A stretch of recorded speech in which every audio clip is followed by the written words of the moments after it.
For those who suffer from leukemia and some other fatal blood diseases, most of the time, the only cure is marrow transplant from a genetically matched donor. The odds of finding a matching donor within your own racial group are 1 in 100,000. While there are 4 million registered donors in the National Marrow Donor Program, the donor pool for minority patients is very small. For example, only 6% potential donors are Asian Americans. So the National Institutes of Health and other concerned groups are raising awareness about the need for donors among minorities. Seema Chauhan is a 41-year-old professional. She suffers from leukemia or blood cancer and needs a marrow transplant. For 15 years, she has been looking for a matching marrow donor with no luck at all. Because my disease has accelerated, and even though I'm not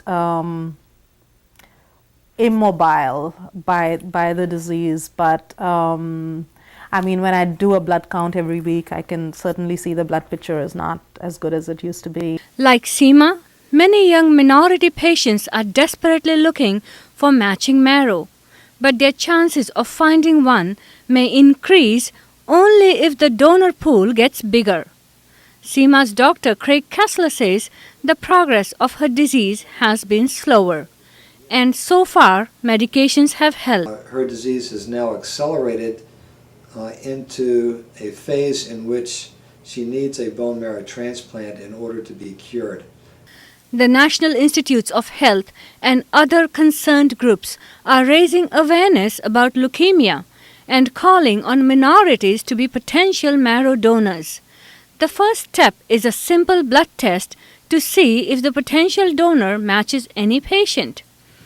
If the donor partially matches anyone waiting for a marrow transplant, the potential donor is called for more testing. And if the match is perfect, he or she may choose to donate marrow. And within your own ethnic group, your type is more popular because since you share the same genetics, you also share a much higher chance of matching, which is why we emphasize minority recruitment into the Marrow Donor Program, because that's the only way that all people will have an equal chance of finding a donor. And I'm glad I did finally match someone. If the chance came and I matched someone else, I would donate again. Meanwhile, Seema and others have started an organization called Marrow Minded, which is a support group for South Asians with leukemia. The group works with the National Institutes of Health in organizing blood drives and educating people about the problem afflicting so many in minority communities. Doctors say marrow is naturally replenished. To register to become a marrow donor, contact the National Marrow Donor Program at 1-800-MARROW-2 or visit their website at www.marrow.org.